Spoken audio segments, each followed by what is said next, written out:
تو ہم اپنے رب سے غافل نہ ہوں. بس یہ ذہن میں رکھ لیں، ہر وقت دل میں اللہ تعالیٰ کی یاد ہو. ہمارے مشائخ اتنا اللہ کو یاد کرتے تھے کہ وہ گھنٹوں مراقبے میں بیٹھتے تھے. حضرت مولانا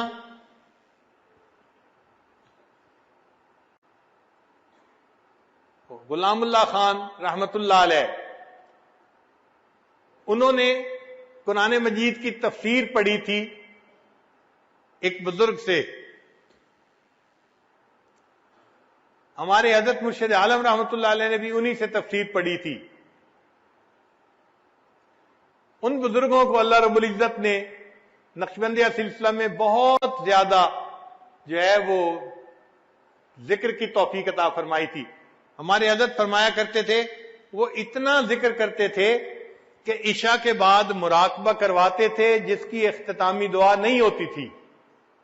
ہم بڑے حیران ہوئے کہ عشاء کے بعد مراقبہ کرواتے تھے اور اس کی اختتامی دعا نہیں ہوتی تھی.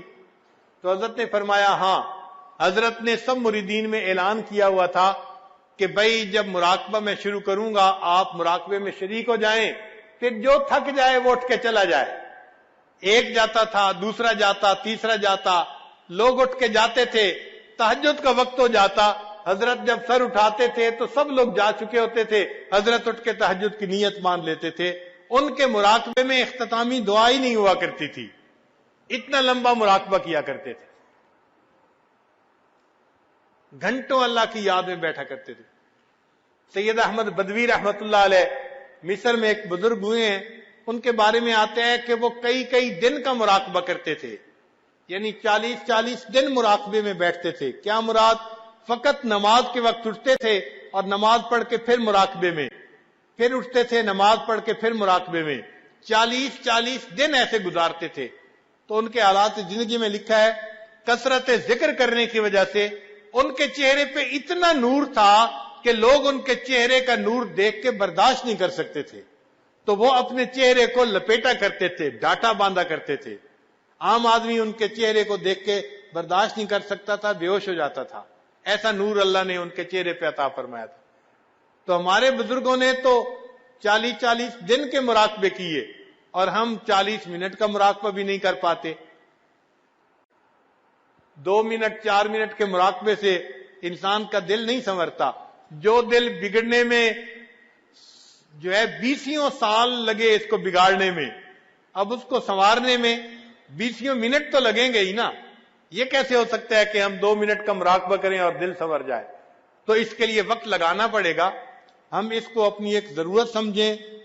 موت سے پہلے یہ نعمت اللہ نے ہمیں عطا فرمائی ہے. ہم اپنے دل کو سنوار لیں تو یہ قلب سلیم بن جائے گا. اور اللہ تعالیٰ فرماتے ہیں کہ یوم لا ینفع مال ولا بنون الا من اتى اللہ بقلب سلیم. قیامت کے دن نہ مال کام آئے گا، نہ اولاد کام آئے گی، بیٹے کام آئیں گے. ہاں جو سنورا ہوا دل لایا وہ دل سے کام آئے گا. اللہ تعالیٰ دلوں کے بیوپاری ہیں، بندے سے دل مانگتے ہیں، اے بندے مجھے اپنا دل دے دے. ہم اللہ کو اپنے دل میں بسا لیں، اتنا ذکر کریں کہ اللہ دل میں آ جائے، اتنا ذکر کریں کہ اللہ دل میں سما جائے، بلکہ اتنا ذکر کریں کہ اللہ دل میں چھا جائے. حضرت مجذوب رحمۃ اللہ نے یہی کہا، یاد میں تیری سب کو بھلا دوں کوئی نہ مجھ کو یاد رہے. یاد میں تیری سب کو بھلا دوں کوئی نہ مجھ کو یاد رہے. تجھ پر سب گھر بار لٹا دوں خانہ دل آباد رہے. سب خوشیوں کو آگ لگا دوں غم سے تیرے دل شاد رہے. سب کو نظر سے اپنی گرا دوں تجھ سے فقط فریاد رہے. اب تو رہے بس تادم آخر ورد زباں اے میرے الہ، لا الہ الا اللہ، لا الہ الا اللہ. اللہ تعالی ہمیں اس ذکر کو کثرت کے ساتھ کرنے کی توفیق عطا فرمائے. وآخر دعوانا ان الحمد للہ رب العالمین.